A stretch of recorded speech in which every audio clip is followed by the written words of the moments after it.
पिछली वीडियो में हमने देखा था कि मरने के बाद गोंगजा को मॉन्स्टर का स्किल मिलता है टचविक जिसकी मदद से वो थर्ड फ्लोर के हंटिंग ग्राउंड्स पर सारे ऑर्क्स को मार देता है और इसलिए जॉड एम्परर गोंगजा और टावर पर गुस्सा करता है। फिर गोंगजा फोर्थ फ्लोर पर जाने के लिए तैयारी करता है। तो अब इसके आगे तो चैनल को सब्सक्राइब कर लो एंड वीडियो को लाइक भी कर दो और इस वीडियो को पूरा जरूर देखना और सब्सक्राइब करके अनसब्सक्राइब तो बिल्कुल भी मत करना। तो अब वीडियो में आगे बढ़ते हैं। अब एक हफ्ते बाद हम एक मॉन्स्टर को देखते हैं जो कहता है गोरुक और ये है floor 5 boss monster goblin king. अब गोंगजा अपनी आंखें बंद करता है, फिर अपनी आंखें खोलते ही उसके चारों तरफ ऑरा घूमने लगता है और एक पॉपअप आता है एक्टिवेटिंग स्किल नेम। अब गोंगजा चिल्लाता है गोरुक। फिर एक पॉपअप आता है goblin high society rank F. अब वो मॉन्स्टर कहता है गोरुक किसी मेरे अलावा और कोई। तब तक गोंगजा उस पर हमला करता है। वो गॉब्लिन किंग कहता है कैसे मेरी perfect language of the king कोई और बोल रहा है। अब गॉब्लिन किंग मर जाता है।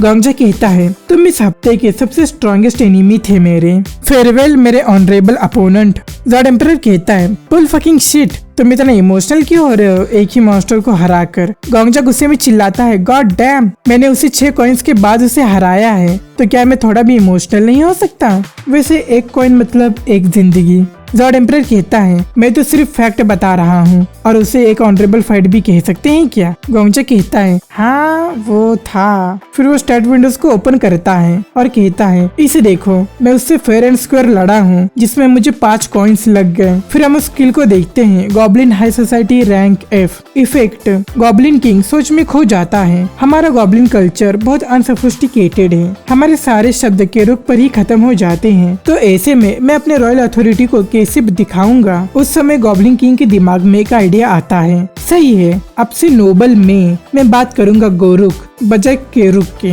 मेरे नोबल इंसेंस के लिए ये बिल्कुल सही है। हावेवर ट्राइब्स के बीच स्ट्रगल बढ़ जाएगी। ये स्किल कॉपी किया गया है गॉब्लिन किंग से। गोंगजा कहता है ये थोड़ा अमेजिंग है कि गॉब्लिन्स भी ऐसा कुछ फालतू चीजें भी सोचते हैं। केरुक और गोरुक ज्यादा अलग तो नहीं है। जॉड एम्परर कहता है इसलिए वो लोग गॉब्लिन्स हैं, इंसान भी अलग नहीं होते। गोंगजा कहता है एक्सक्यूज मी। जॉड एम्परर कहता है कुछ नहीं, मैं खुद से बात कर रहा था। गोंगजा कहता है तुम्हारा मतलब क्या था कि हम तब तक एक पॉपअप आता है your existence becomes better defined. वो दोनों उस पॉपअप की तरफ देखते हैं। फिर एक पॉपअप आता है hunter king Gongja is levelling up. फिर गोंगजा के चारों तरफ रेड कलर के ऑरास निकलते हैं किसी पिलर की तरह। गोंगजा सोचता है फाइनली। फिर एक पॉपअप आता है your skill slots have expanded, you are now an E rank hunter. Gongja सोचता है फाइनली। फिर एक पॉपअप आता है मैं फॉर्चून बी विथ यू और गोंगजा बहुत खुश था। जॉड एम्परर कहता है क्या वो स्पार्क्स थे या खून के बूंदे थे, छे वो कंफ्यूजिंग है। गोंगजा कहता है जस्ट ना वो लेवल अप इफेक्ट था है ना।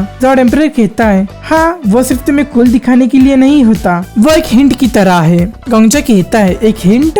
जॉड एम्परर बताता है ऑरा शेप जो तुम पोजेस करते हो उससे पहले ही बता दिया जाता है तुम्हारे लेवल अप के इफेक्ट की मदद से। For example the flame emperor जिसे तुमने मारा था, आई बेट कि उसका फायर होगा। गोंगजा कहता है स्पार्क्स तुमने कहा। जॉड एम्परर कहता है ऑरा की शेप को ज्यादातर हंटर के ट्रॉमा से लेते हैं। वेल वो हमेशा ही बैड मेमोरीज नहीं होती, वो लाइफ में हुई कोई लाइफ डिफाइनिंग मोमेंट या इवेंट पर बेस्ड होता है और वो रिफ्लेक्ट होता है तुम्हारे ऑरा की शेप में। आई गेस ये किसी सबकॉन्शियसनेस का फॉर्म होता है। मेरे जजमेंट के हिसाब से ज़ॉम्बी तुम या तो फायर हो या ब्लड हो।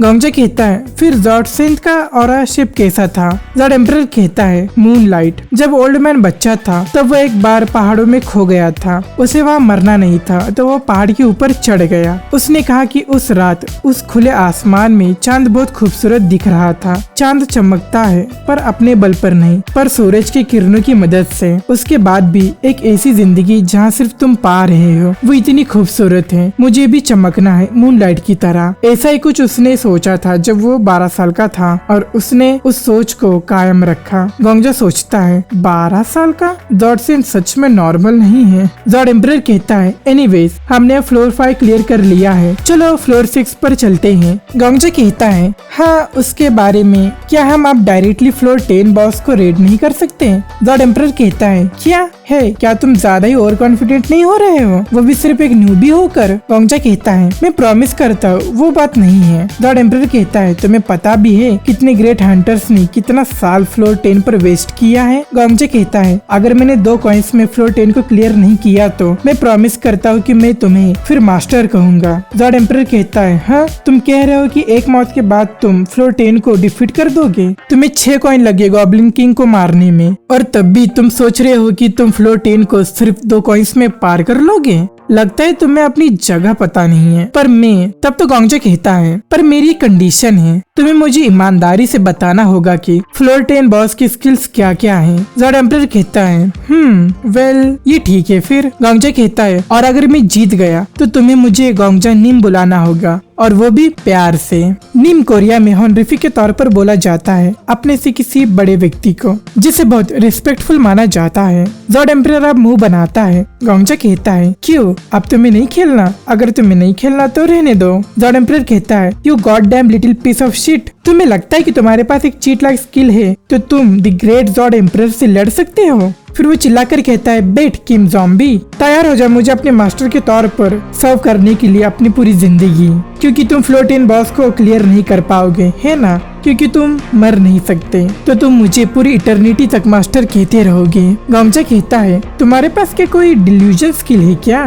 बस तैयार हो जा मुझे किसी एल्डर की तरह इज्जत देने के लिए। अब दोनों भी एक विलेनियस हंसी हंसने लगते हैं और वही गोंगजा को दूसरे हंटर्स देख रहे थे। उनमें से कहती है मुझे लगता है कि वो पागल हो गया है। अब फ्लोर 10 गेट के बाहर वहाँ का गार्ड कहता है यहाँ नहीं जा सकते। गोंगजा कहता है ऐसा क्यों? वो गार्ड कहता है तुम खुद से बॉस को चैलेंज करना चाहते हो, सोलो हंट पर जाना मतलब सुसाइड करना होता है। क्या तुम न्यूज नहीं देखते? ब्लैक ड्रैगन गिल्ड अपने 34 एलिट मेंबर्स के साथ रेड करने गए थे पर फिर भी फेल हो गए। गोंगजा कहता है तो क्या ये एसोसिएशन का रूल है कि हर हंटर को रेड करने की परमिशन है? वो गार्ड कहता है आई एम सॉरी पर मुझे हर हंटर का रिकॉर्ड रखना पड़ता है जो भी गेट में जाते हैं और मेरे सुपीरियर्स उन रिकॉर्ड्स को बाद में देखते हैं, तो फिर मैं वो हार्टलेस बास्टर्ड बन जाऊंगा जिसने किसी को मरने के लिए भेज दिया। मेरे बारे में भी तो एक बार सोचो।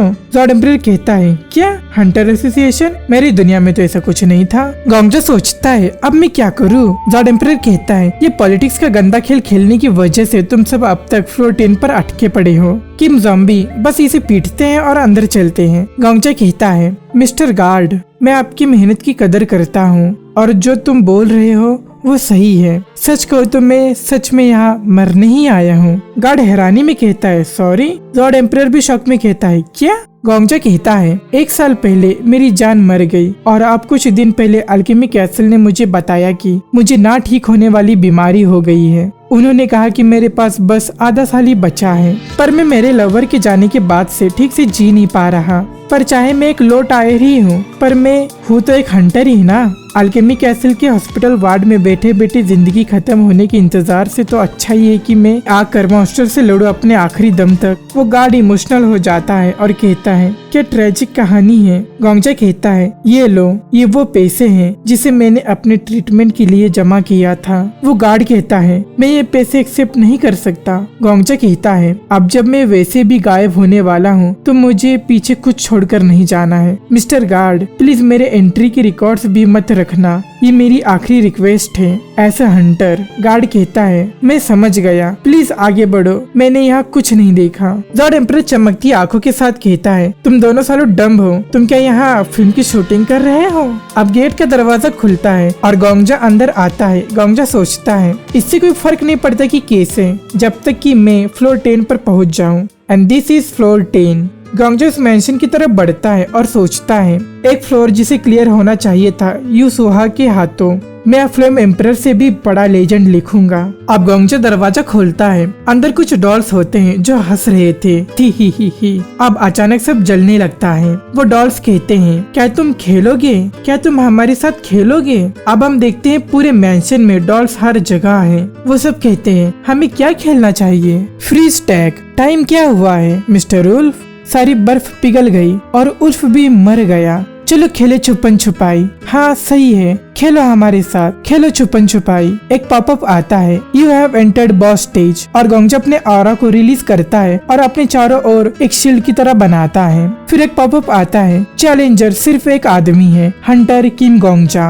गोंगजा कहता है ऑल राइट, चलो खेलते हैं। फिर एक पॉपअप आता है, मे फॉर्चून बी विथ यू। और फिर हमारे चैप्टर यही होता है एंड। तो तुम्हें चैप्टर कैसा लगा मुझे कमेंट्स में जरूर बताना, और इस वीडियो को लाइक एंड शेयर करना मत भूलना। और इसी मजेदार मानवास को हिंदी में देखने के लिए चैनल को सब्सक्राइब कर लो, और आगे के अपडेट्स के लिए बेल नोटिफाई को भी ऑन कर लो। सो मिलते हैं इसके अगले चैप्टर में और कुछ न्यू मानवास के साथ।